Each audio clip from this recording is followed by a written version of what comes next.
Good afternoon, ladies and gentlemen. I hope all of you have been keeping well and staying safe.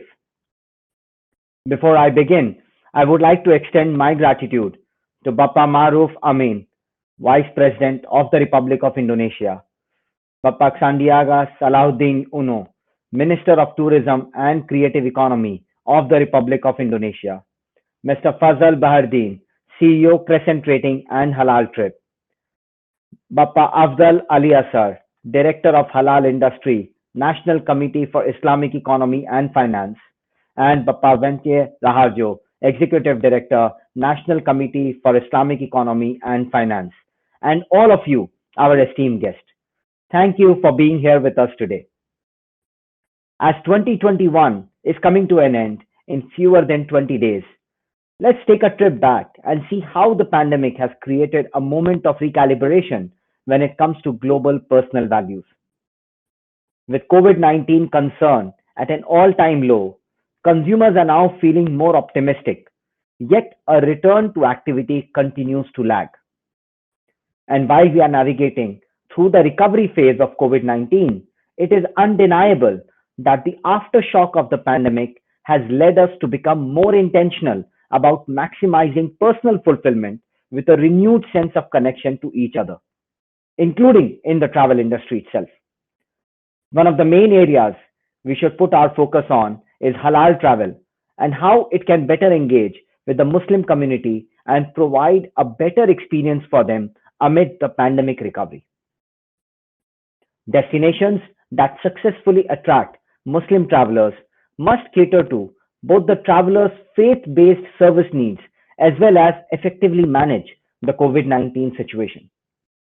Hence, Muslim travelers will be able to assess the degree to which a destination is Muslim friendly and its level of travel readiness in determining their destination of choice. One of the key services that Muslim travelers are looking for is the availability of halal food at the destination. Aside from ensuring that the food tastes great, it is also crucial that halal food players earn Muslims' trust by putting halal certification and assurance in place and keeping up with the rapid transformation of technology as the main drivers in the ecosystem.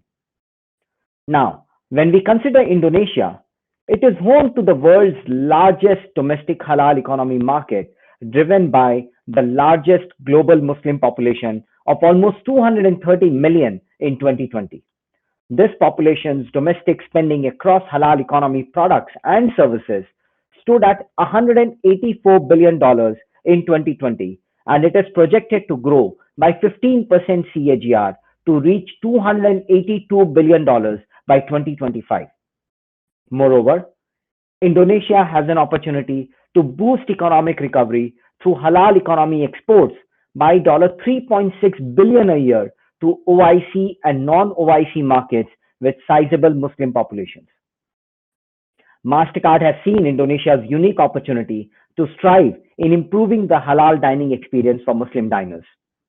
We are ready to support the halal ecosystem, especially the halal dining ecosystem, by offering the benefits of our products, technology, and our insights in driving halal lifestyles as a key differentiator for Indonesia when it comes to the global halal tourism. Mastercard is especially motivated to leverage the opportunities to enable every consumer to curate and engage in intentional experiences. Just like our effort when it comes to going beyond wellness products and services to focus on principles for a well lived life and effortlessly good.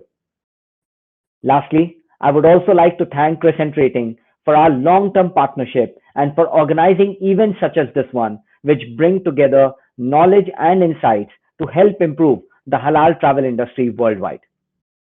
I hope you enjoy the rest of the Halal Dining ASEAN Forum 2021 today, and I wish you all safe and healthy times ahead. Thank you very much, and good afternoon again to all of you.